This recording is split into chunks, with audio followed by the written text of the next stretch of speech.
এই ভিডিওর মধ্যে ক্লাস 10 এর অনুশীলনী 5.2 এর 10 নম্বর অঙ্কটা করব। এখানে কি বলা আছে?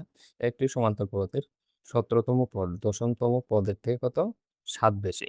তাহলে কি সাধারণত মানে b এর মান বার করতে বলেছে। ঠিক আছে? তো এটা কিভাবে করব দেখো। প্রথমে কি দেওয়া আছে? দেখো প্রশ্নানুসারে ডাইরেক্ট প্রশ্নানুসারে লিখব। প্রশ্নানুসারে দেখো কি দেওয়া আছে? 17তম পদ তাহলে কত? a 17 দশমতম পদ থেকে কত 7 বেশি।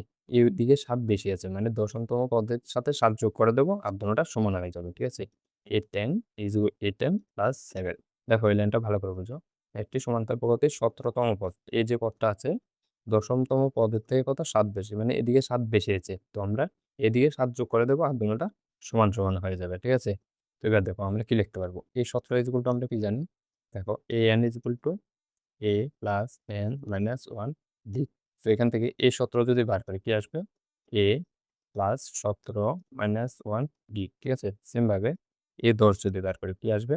a plus 10 minus 1 d। ঠিক আছে, এটা হচ্ছে 17 এর ভ্যালু আর এটা হচ্ছে কত?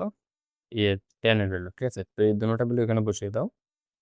এখানে যদি আমরা বসাই a 17 এর ভ্যালু কি হয়ে যাবে? তাহলে a 17 ইকুয়াল টু a বা a প্লাস 17 মাইনাস 1 ডি। ঠিক আছে, ইজ ইকুয়াল টু a 10 এর ভ্যালু কত? a plus 10 minus 1 D plus এখানে কত বাকি আছে? 7 বাকি আছে, এটা এখানে লিখে দাও। তারপরে বা এবার দেখো a প্লাস 17 থেকে 1 বিয়োগ করলে 16 ডি ইজ ইকুয়াল টু এখানে কত a আর এখানে যদি আমরা বিয়োগ করি 9 ডি প্লাস 7। ঠিক আছে, তো এবার দেখো এখানেও এখানেও এই দুটোটা বার আর এখানে কত 16 ডি, দিক থেকে এটা আসবে minus 9 D is equal to 7। ঠিক আছে, তো এখানে এখানে বিয়োগ করলে কত 16 থেকে 9 বিয়োগ করলে 7 ডি ইজ ইকুয়াল টু কত 7। তাহলে 7 দিয়ে 7কে কাটলে 1, সুতরাং ডি ইজ ইকুয়াল টু কত 1। ঠিক আছে, তো এখানে এটা লিখে দেবে। সুতরাং নির্ণয় সাধারণ অন্তর বি ইজ ইকুয়াল টু কত 1। ঠিক আছে।